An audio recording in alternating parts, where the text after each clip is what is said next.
They told her she'd be discharged by morning. After months of doubts, missteps, and the cruel whispers of failure, she finally believed it herself. She sat alone on the cold bench outside the commander's office, hands trembling, staring at the crumpled paper that held her fate. But before she could even breathe out the weight of defeat, the radio on the wall crackled, then a voice spoke, calm, precise, cold, an enemy sniper, calling her name. Suddenly the question wasn't about her discharge anymore.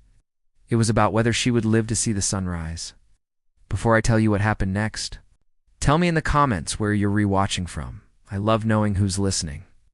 The hallway hummed with fluorescent lights, and the air smelled faintly of oil and sand blown in from the training field. She stood slowly, her heart pounding so loudly she feared others might hear it. The base erupted into motion around her soldiers, calling out coordinates, scrambling for weapons, the tension in the air thick enough to taste.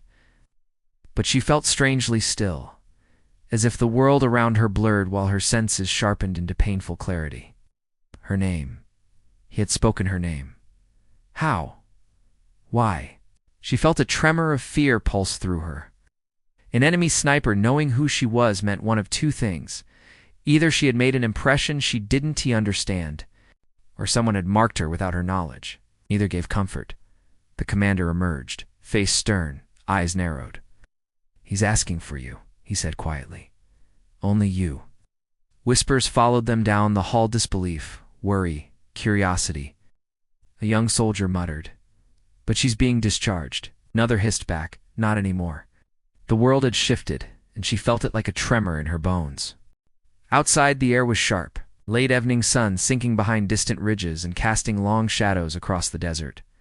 Dust shimmered in the fading light as the wind whispered across the open grounds.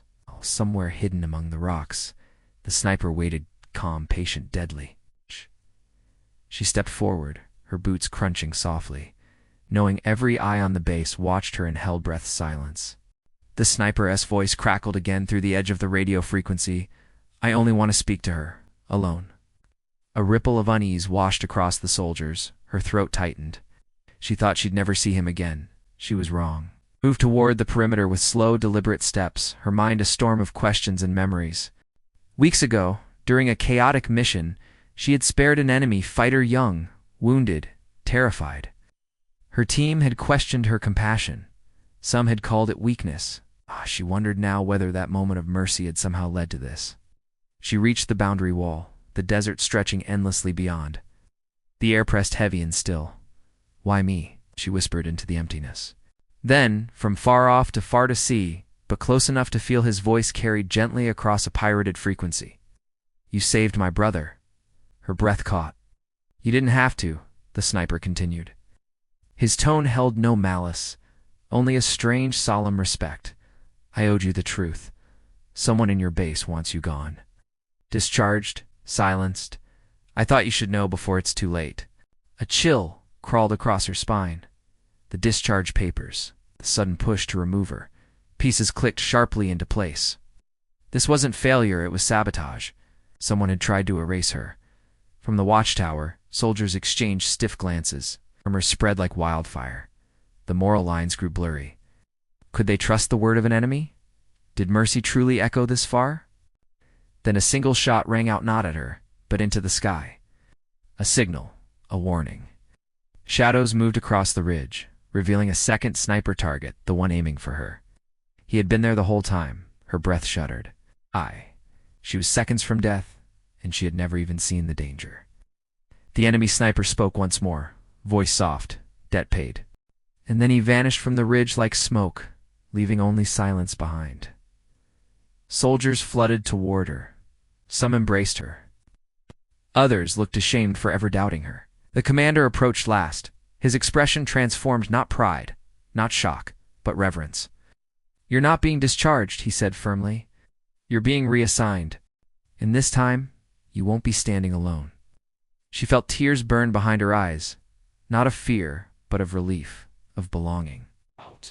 Of being seen not as a mistake, but as someone who mattered.